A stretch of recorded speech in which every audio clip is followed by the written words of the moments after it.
kjo mënyra besoj për ta bën detyrën e tyre. Unë të hënën bëra atë që të bëj çdo deputet, të sjellin në Kuvendin e Shqipërisë zërin e qytetarëve. Ndërkohë, në Rjoll, qytetarët e Rjollit po protestojnë sepse të gjithë fshatit është rrëmbyer prona. Janë rrëmbyer 150 hektarë. Edhe nga kush janë rrëmbyer? Nga ish drejtori i hipotekës. Për këtë çështje fola në kuvend.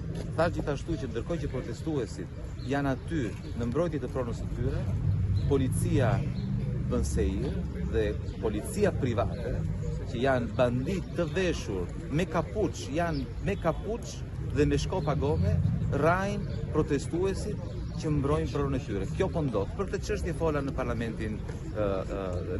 të hënën. Nuk fyeva njeri, nuk shava njeri, nuk shtyva njeri, nuk ofendova njeri. Fola thjesht për këtë çështje.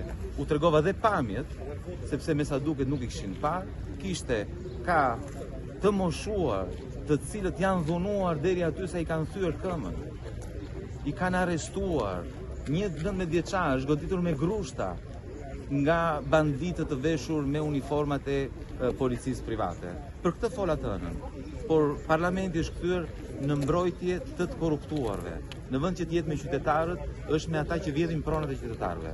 Për pronat do protestojmë edhe sot në orën 6, i ftoj të gjithë qytetarët shqiptarë që kanë patur të njëjtin problem që kanë banorët e Rjollit, banorët e Durrësit, të Pogradecit, të Thethit, të na bashkohen. Do bëjmë një protestë në mbrojtje të pronës. Prona është e shenjtë, është e paprekshme dhe të gjithë duhet të protestojnë.